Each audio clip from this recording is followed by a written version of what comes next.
Unposted letters, अनकही बातों का पता।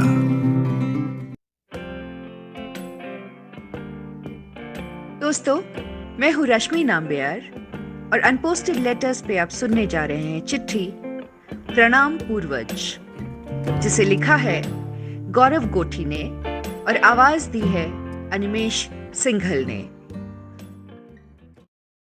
पूर्वजों, सादर प्रणाम।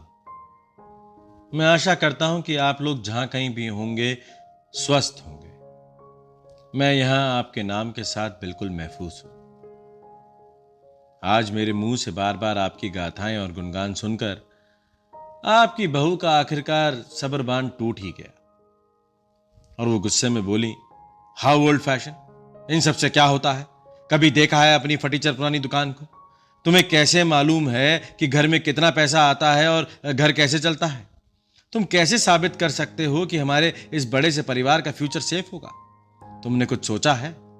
तुम ये जो ढींगे हाँकते रहते हो ना रोज रोज अपने पूर्वजों के नाम की, क्या वो वापस आ जाएंगे जब तुम लोग मुसीबत में होंगे? अच्छा, ये सब छोड़ो, तुमने क्या किया है अपनी लाइफ में? मुझे लगा कि तुम इंजीनियर हो, बड़े खानदान से हो, तो तुमने कुछ सोचा होगा आगे का। बताओ, क्या सोचा है तुमने? तुमने क्या किया है अपनी लाइफ में?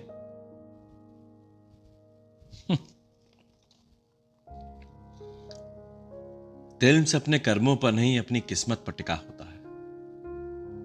हर तिल्म्स कभी ना कभी टूटता जरूर है। आज शायद मेरे भीतर के तिल्म्स की बारी थी। आपकी बहू की बातों ने मुझे सन्न कर दिया था, मुझे हिला दिया था अंदर तक कि इस तरह के सवाल कभी किसी ने किए नहीं थे मुझसे। अपनी पहचान और आपके नाम की दो नावों के बीच डोलते डोलते आज मेरा अस्तित्व ही डोलने लगा था। मेरा मन बोलने लगा था ऐसे कड़वे सच जो आप कभी सुन नहीं पाएंगे। पता है, मैं आपकी वजह से दो नामों के साथ जी रहा हूं। हां, दो नामों के साथ। एक वो जो आप कमा कर गए और दूसरा वो जो मुझे दे दिया गया नामकरण के वक्त। पैदा होते ही लगा दिया गया मेरे माथे पर आपके नाम का ठप्पा। ठीक वैसे ही जैसे फैक्ट्री से बाहर आए हुए प्रोडक्ट पर किसी ना किसी की ब्रांडिंग कर दी गई। कितनी चकाचौंध थी आपके ब्रांड में। आपने तो मानो खरीद ही लिया था मुझे।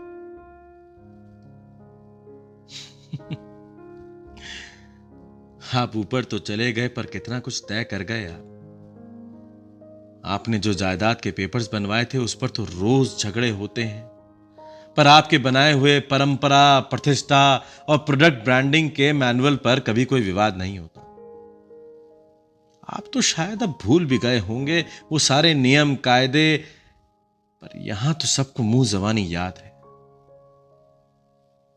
आप तो सबको महज एक परिवार में प्रेम पूर्वक बांध कर ही गए होंगे, पर आपके इस फलते फूलते परिवार ने तो मुझे एक प्रोसेस में बांध दिया है। सच कहूं तो मुझे नियम कायदे में कोई दिक्कत नहीं है, मुझे उसमें बंध जाने से दिक्कत है। काश आपने कोई भटकने का भी नियम बनाया होता तो हम सब अपनी खोज पर निकल पाते कहीं दूर, अपने ख्यालों की संस्कारी गलियों से बाहर, किसी वास्तविकता के हाईवे पर, जहां कोई किसी को जानता नहीं पर सबको पता है अपनी मील का पत्थर।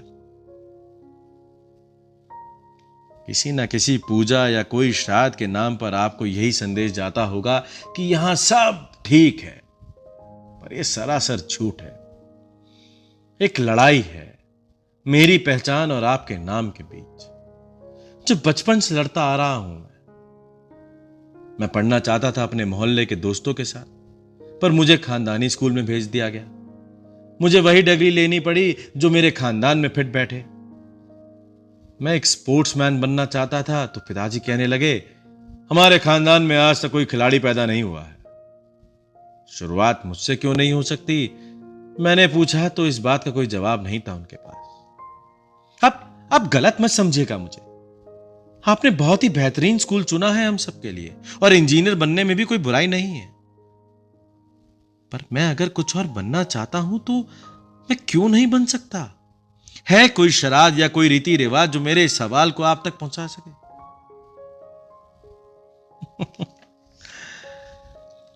खैर, इंजीनियरिंग खत्म होते ही पिताजी की अपनी ही एक नई ट्रेनिंग शुरू हो गई। वो कहने लगे कि आगे चल के ये सब तुम ही को संभालना है, खानदान के नाम को रोशन करना है, ब्ला ब्ला ब्ला ब्ला ब्ला ब्ला ब्ला। स्पोर्ट्समैन बनना तो अब बस में नहीं था। मैं चाहता था कि कहीं कुछ साल नौकरी कर लूं, कुछ अनुभव मिल जाता तो उससे अपना काम चला सकूं, लेकिन पिताजी ने मना कर दिया। मुझे आज तक समझ नहीं आ सका कि मेरे काम करने से आपका नाम बंद कैसे हो जाता। आप शुक्र मनाइए कि मैंने विद्रोह नहीं किया, और उसका कारण है दादाजी।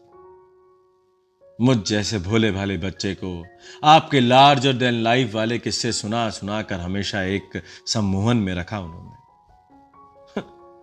पिताजी उनके लिए मूलधन और मैं ब्याज, और मेरे लिए वो चक्रवृद्धि ब्याज थे, क्योंकि उन्होंने आपके मुगालतों का ब्याज मेरे भीतर बार बार फिक्स डिपॉजिट करवाया। और ये सब हुआ आपके किस्से कहानियों की वजह से। फिर एक दादाजी ही तो थे जिनसे डिटेल में बात हुई थी आपके बारे में।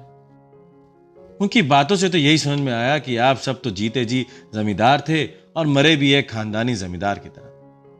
इसमें कोई शक नहीं है कि आप बहुत कुछ छोड़ गए हैं हमारे लिए, पर मेरी जमीन ढूंढने का मेरा हक आज भी शायद आपके पास गिरवी है कोई उपाय आपके पास इस गिरवी को छुड़ाने का? मैं सुनना चाहता हूं अपने दिल की जमीन पर अपनी रूह के मौसम। मैं चाहता हूं पतझड़ में झड़ना, पहले से ज्यादा चटक हरे रंग के साथ बारिश में फिर उगना, और रोज की बूंदों में खेलते हुए ठंड से ठिकरना। अपने खुद के मौसम की आवाज पर क्या यह बहुत कठिन काम है? शायद आपके लिए तो बिल्कुल भी नहीं है। मेरे मौसम का तो पता नहीं, पर मेरी शादी का मौसम आने वाला था। मेरे से बिना पूछे पिताजी ने मेरी शादी का फैसला कर लिया। उन्हें शायद लग रहा था कि मैं भी आपकी खानदानी रिले रेस में शामिल हूं, और रिटायरमेंट की लाइन पर आते ही उनके हाथ से बैटन लेकर आगे दौड़ को बढ़ाऊंगा। मैं तो वैसे ही आपके खानदान के ट्रैप में फंस चुका था। मानने ना मानने का तो सवाल ही नहीं पैदा होता था। ये भेड़ों की जो दौड़ थी। पिताजी ढूंढ रहे थे एक खानदानी बहू बिल्कुल वैसी ही जैसी आप उनके दिमाग में भर कर गए थे, किसी बड़े खानदान की, घरेलू टाइप। पर आपकी बहू घरेलू होते होते पढ़ी लिखी निकली। पिताजी को भी लगा कि बहू रानी ने एवं कोई डिग्री ले रखी होगी, जैसे एवं मैं इंजीनियर बन गया था। पर आज समझ में आ रहा है कि लाइफ में कुछ भी एवं नहीं होता। किसी चीज की कोई वजह नहीं होना असल में हमारी ही एक चॉइस है। या तो हम वजह ढूंढना नहीं चाहते या वजह से भागना चाहते हैं। अगर मैं कहूं कि मेरी इस कश्मकश की वजह आप हैं, तो यह मेरी मूर्खता ही होगी, या होगी एक और असफल कोशिश खुद से भागने की। आपकी बहू के सवाल भी बेवजह नहीं है, वो तो बस नियमित मात्र है।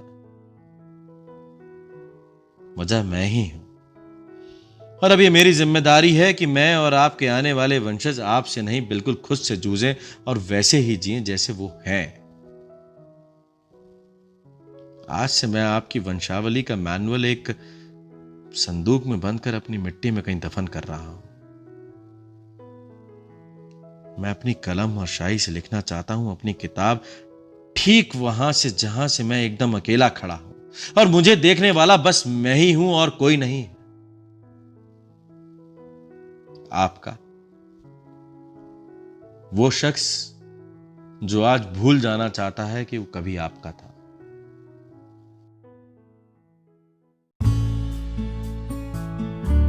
दोस्तों, आपको ये चिट्ठी कैसी लगी हमें जरूर बताइएगा। हमें आपके कमेंट्स का इंतजार रहेगा। इस चिट्ठी को लाइक करें, शेयर करें और हमारे चैनल कुछ कहना है को सब्सक्राइब करें।